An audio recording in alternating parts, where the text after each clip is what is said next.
नमस्कार दोस्तों, prelim poster news discussion में आपका स्वागत है। इस डिस्कशन में हम द हिंदू की इंपॉर्टेंट न्यूज और पीआईबी की इंपॉर्टेंट न्यूज को प्रीलिम पर्सपेक्टिव से डिस्कस करेंगे। चलिए शुरुआत करते हैं। रामनाथ कोविंद जी बीजेपी के अगले उम्मीदवार होंगे प्रेसिडेंट की पोस्ट के लिए, और ऑलमोस्ट श्योर है यही हमारे अगले प्रेसिडेंट होंगे, क्योंकि बीजेपी की मेजोरिटी है, आसानी से ये जीत जाएंगे। तो कुछ इंपॉर्टेंट क्वेश्चंस, पोटेंशियल क्वेश्चंस जो बनते हैं प्रेसिडेंट की इलेक्शंस के लिए, जो प्रोसेस होती है, उन क्वेश्चंस को हम डिस्कस कर लेते हैं। सबसे पहले जो भी पर्सन इंटरेस्टेड होता है प्रेसिडेंट के इलेक्शन लड़ने के लिए, तो कम से कम 50 इलेक्टर्स उस पर्सन को नॉमिनेट करें और बाद में दूसरे 50 इलेक्टर्स उस नाम का समर्थन करें। ऐसी कंडीशन बहुत जरूरी है। यानी शुरू में जो 50 इलेक्टर्स हैं वो सिर्फ नॉमिनेट करेंगे और बाद में दूसरे 50 हैं उस नाम का समर्थन करेंगे। इसके अलावा उस पर्सन को 15,000 की सिक्योरिटी डिपॉजिट जमा कराना जरूरी है आरबीआई के पास में।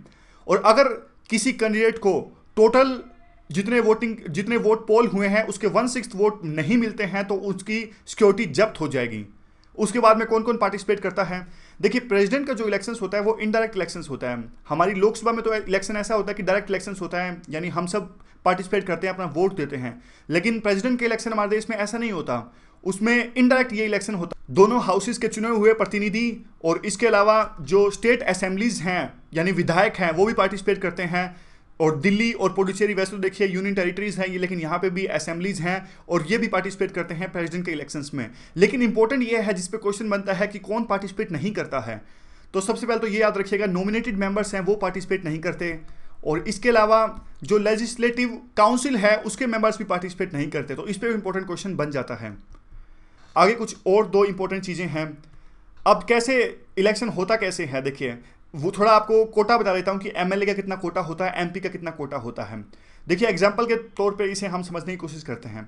मान लीजिए किसी स्टेट की टोटल पॉपुलेशन है वो है 10 लाख और विधायक है उस स्टेट के अंदर में 100, तो उसके अकॉर्डिंग हम निकाल सकते हैं कि एक एमएलए की वोट की कीमत कितनी होगी। तो उसका फार्मूला यही है, टोटल पॉपुलेशन डिवाइडेड बाय जितने उस स्टेट की असेंबली में जितने मेंबर्स हैं यानी एमएलएज हैं इनटू में 1000।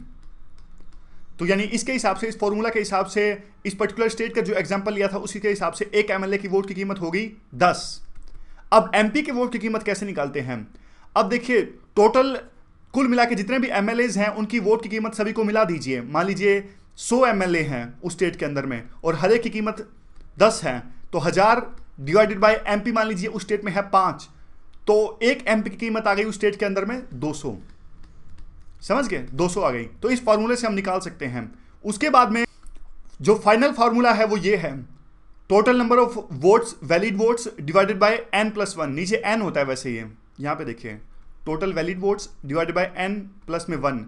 ये देखिए n तो वैसे खामखा का ऐड कर रखा है। n का मतलब होता है number of candidates to be elected. तो प्रेसिडेंट तो एक ही इलेक्ट होएगा, तो हर बार एक ही होगा। तो मान लीजिए देखिए अगर 1 लाख टोटल वोट्स हैं तो जिसको 5 लाख एक वोट मिलेंगे वो प्रेसिडेंट बन जाएगा।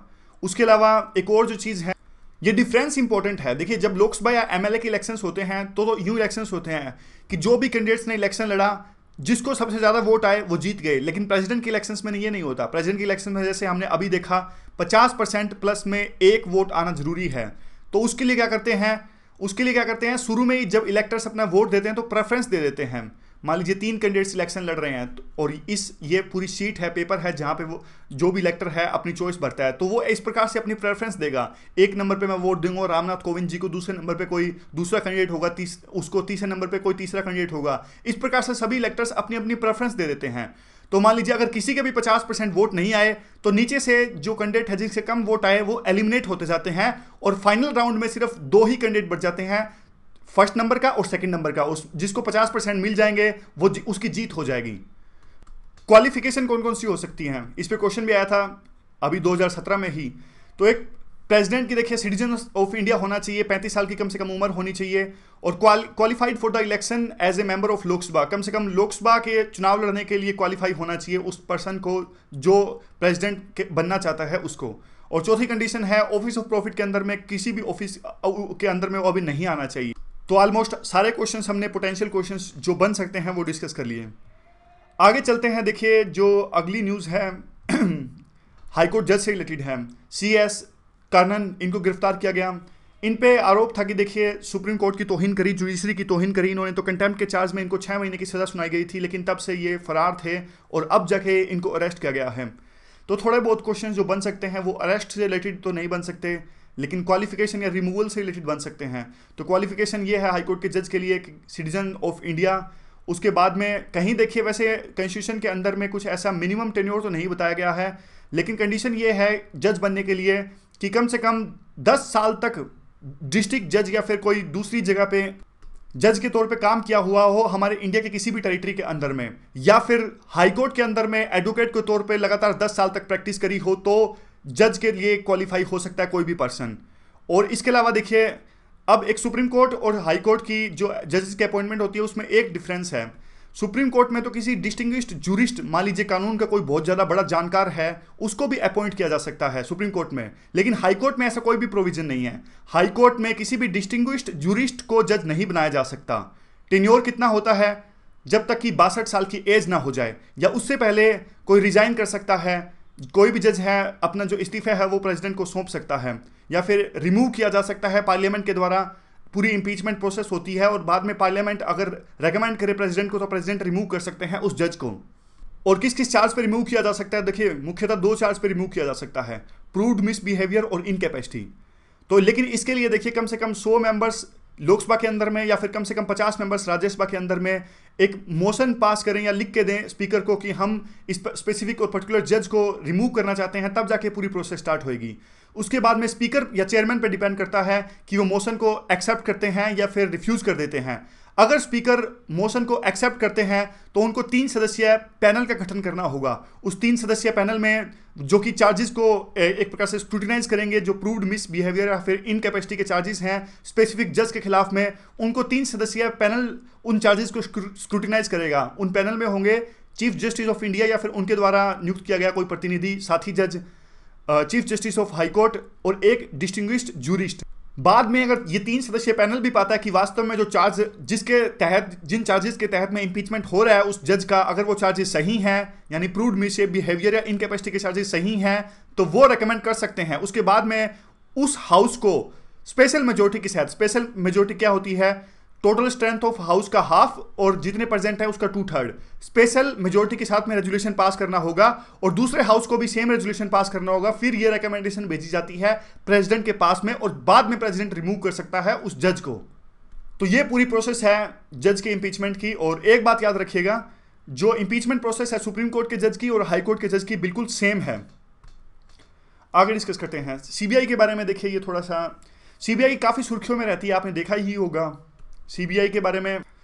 सीबीआई एक स्टैच्यूटरी बॉडी नहीं है, इसे बनाया गया था दिल्ली पुलिस एस्टैब्लिशमेंट एक्ट 1946 के अंदर में।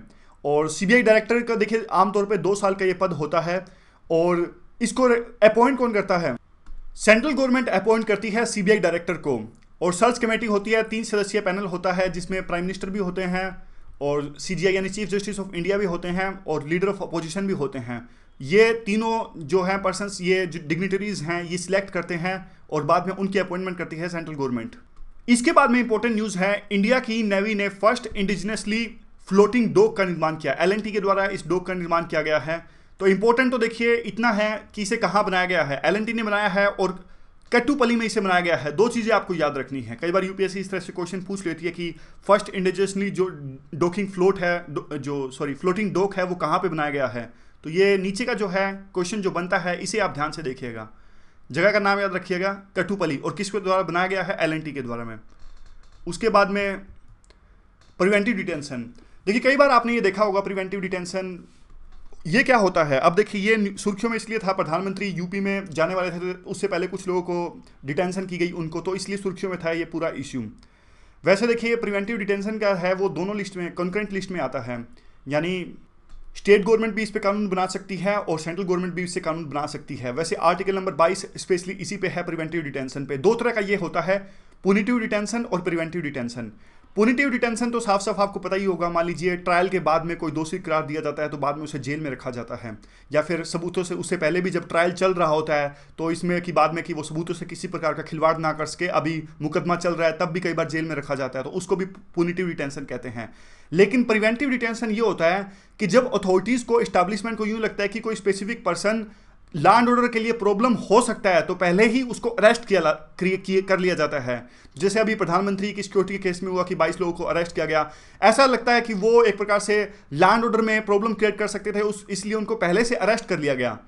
3 महीने तक एक समय में अरेस्ट करके रखा जा सकता है, लेकिन अगर किसी को 3 महीने से ज़्यादा अरेस्ट करके रखना है तो बोर्ड से परमिशन लेनी होगी, जिसके चेयरमैन हाईकोर्ट के जज होते हैं। अगली news armed forces and fundamental rights है। एक बड़ी सी हेडिंग है आज द हिंदू के अंदर में। कई बार आपके दिमाग में क्वेश्चन आता होगा, क्या जो फोर्सेज हैं उनके पास में फंडामेंटल राइट्स होते हैं या फिर ह्यूमन राइट्स होते हैं? तो देखिए, ह्यूमन राइट्स की बात करें तो ह्यूमन राइट्स तो सभी के पास होते हैं। अगर कोई ह्यूमन बीइंग है तो ह्यूमन राइट्स तो होंगे ही, लेकिन फंडामेंटल राइट्स हैं वो पूरे नहीं होते। हमारे आर्म्ड फोर्सेज हैं, आर्म्ड फोर्सेज में सब कुछ आ जाते हैं, पुलिस भी आ जाती है, या फिर हमारे जो army, navy, air force, CRPF, parliamentary forces, सब कुछ आ जाते हैं।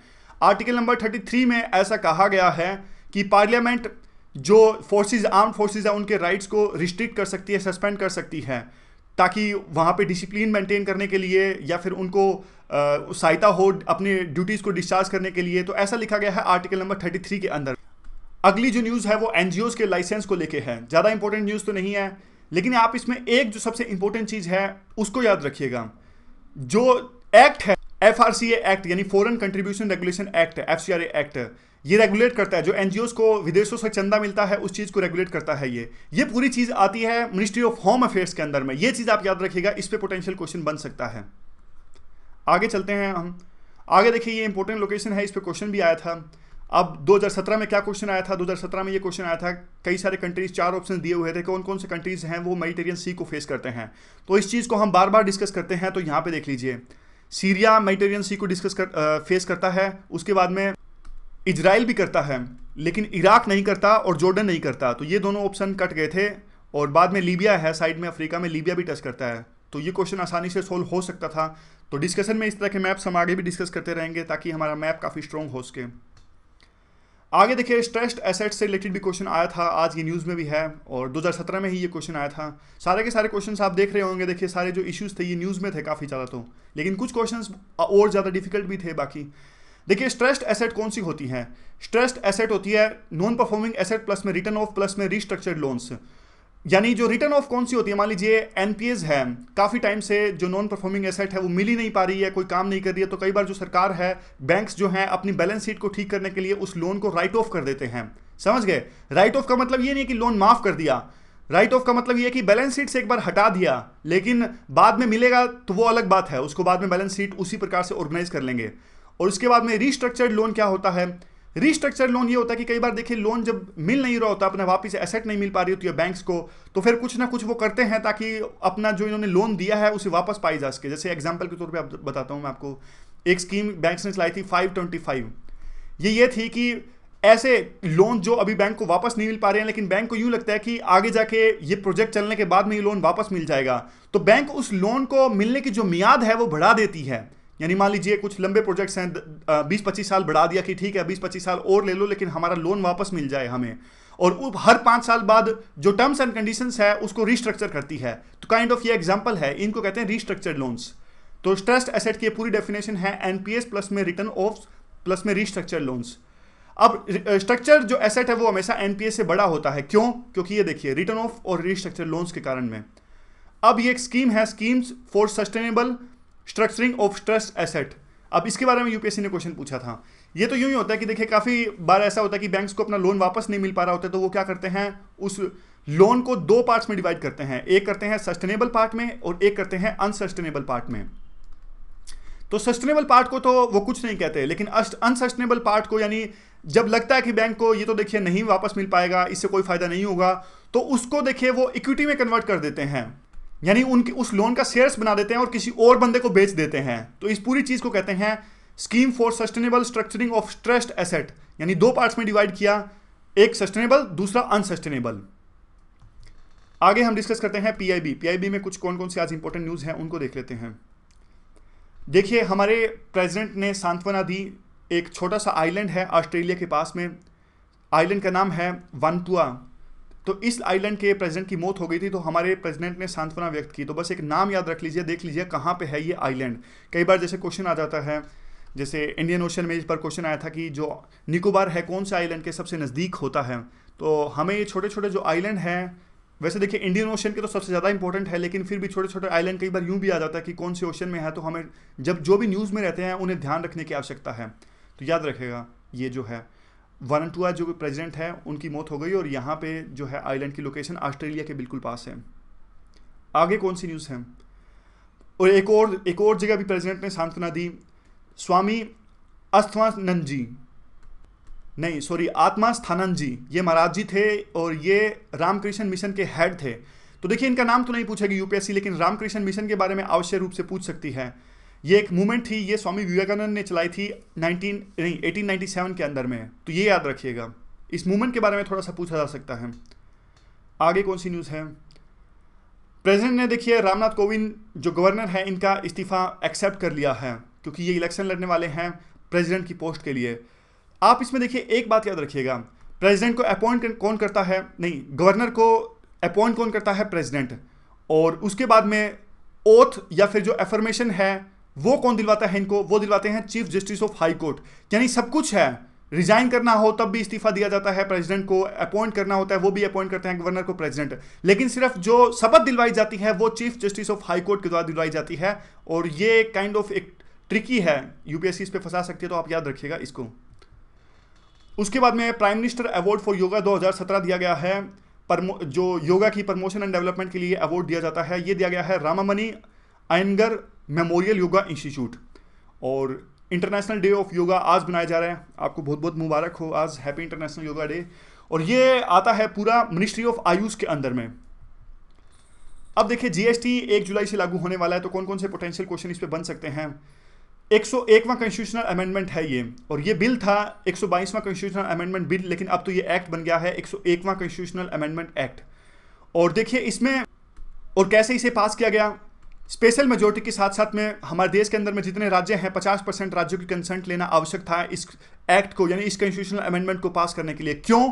क्योंकि देखिए इसमें स्टेट और जो सेंटर की टैक्स लगाने की जो पावर्स हैं उसमें चेंज किया गया है, इसीलिए इसको ना सिर्फ स्पेशल मेजोरिटी बल्कि स्पेशल मेजोरिटी प्लस में इसको भी यानी स्पेशल मेजोरिटी ही कहते हैं। स्पेशल मेजोरिटी प्लस में 50% जो स्टेट असेंबलीज हैं उनकी कंसेंट लेना। उसके बाद में जीएसटी काउंसिल का भी निर्माण किया गया है, उसका थोड़ा कंपोजिशन और स्ट्रक्चर देख लेते हैं।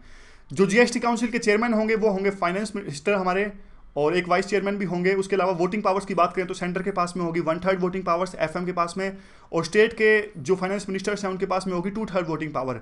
कंडीशंस ये है कि मिनिमम कोई भी जब डिसीजन लिया जाता है तो 50% मेंबर्स का प्रेजेंट होना जरूरी है, और हर एक डिसीजन को लिया जाना जरूरी है 3/4 मेंबर्स से। मतलब किसी भी डिसीजन को पास करने के लिए 3/4 मेंबर्स उस डिसीजन को पास करेंगे तभी वो डिसीजन पास हो पाएगा। लेकिन किसी भी मीटिंग के लिए 50% मेंबर्स का प्रेजेंट होना जरूरी है, तभी वो मीटिंग हो पाएगी। कोरम है 50% मेंबर्स जरूरी होने चाहिए।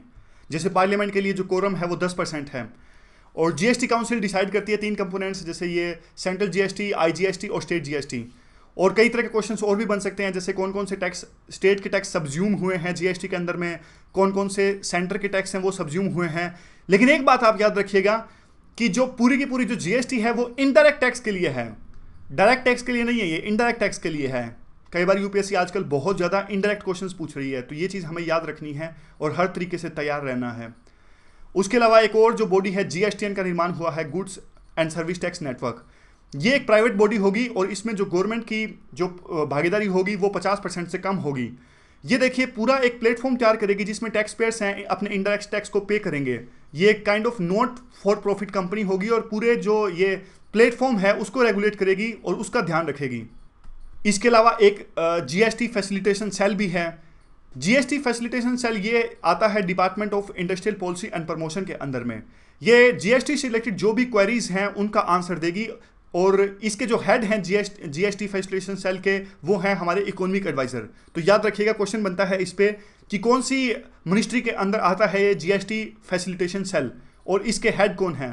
तो दोनों बातें याद रखनी है। ये आता है ministry of commerce and industry के अंदर में, और डिपार्टमेंट कौन सा है, department of industry policy and promotion, और हेड हैं हमारे economic adviser. Asian development bank, context ये है कि आज मध्य प्रदेश ने एशियन डेवलपमेंट बैंक के साथ में कुछ करार किया, और जो 64 छोटे छोटे टाउन्स हैं मध्य प्रदेश के वो डेवलप किए जाएंगे, उसके लिए लोन देगी एशियन डेवलपमेंट बैंक। तो थोड़ा सा देख लेते हैं है क्या ये। 1966 में इसकी स्थापना की गई थी एशियन डेवलपमेंट बैंक की, और काफ़ी सारे पार्टनर्स हैं। 63 जो कंट्रीज़ हैं वो इसके पार्टनर हैं। हेडक्वार्टर है मनीला जो कि फिलीपींस में है, वहाँ पे इसका हेडक्वार्टर है।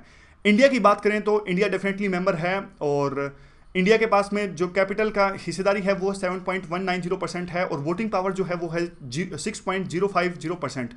फाउंडर मेंबर है इंडिया इसका। और ये क्या करता है एशियन डेवलपमेंट बैंक, ये जो एशिया और पैसिफिक रीजन के में इकोनॉमिक और सोशल प्रोग्रेस आज के उसके लिए लोन देता है, डेवलपमेंट लाने की कोशिश करता है। और हमारे जो फाइनेंस मिनिस्टर हैं वो गवर्नर हैं वहाँ पे, जो बोर्ड ऑफ गवर्नर्स हैं एशियन डेवलपमेंट बैंक में, वहाँ पे हमारे फाइनेंस मिनिस्टर भी गवर्नर हैं। तो एक बार थोड़ा सा रिकैप कर लेते हैं कौन कौन से आज आर्टिकल्स हमने द हिंदू के डिस्कस किए। आज हमने पूरी प्रेसिडेंट की इलेक्शन प्रोसेस जानी, हाई कोर्ट के जज की कैसे अपॉइंटमेंट होती है, कैसे रिमूवल होता है वो भी हमने जाना, और सीबीआई जो बॉडी है उसकी कंपोजिशन को हमने जाना। फर्स्ट इंडिजिनसली फ्लोटिंग डॉक का निर्माण किया गया है एलएनटी के द्वारा, वो भी हमने जाना। आर्टिकल नंबर 22 डिस्कस किया। Armed forces and fundamental rights discuss किए। और उसके बाद में एनजीओ कौन सी मिनिस्ट्री के अंदर में आता है, लोकेशन डिस्कस करी, मेडिटेरियन सी, इराक और जो सीरिया की। बाद में स्ट्रेस्ड एसेट को हमने डिस्कस किया। पीआईबी में हमने डिस्कस किया जो एक आइलैंड की लोकेशन है, वानटुआ की जो आइलैंड की लोकेशन है वो हमने डिस्कस किया। अस्थमास्थानंद जी महाराज हैं, रामकृष्ण मिशन के हेड थे, इनकी मौत पे प्रेसिडेंट ने सांत्वना प्रकट की, वो भी हमने डिस्कस किया। गवर्नर के बारे में डिस्कस किया। Yoga, GST facilitation cell, goods and service tax network, Asian development bank, और बाद में ये सब चीज़ें आज हमने डिस्कस करी। तो आज के डिस्कशन में बस इतना ही। Thank you very much for discussion.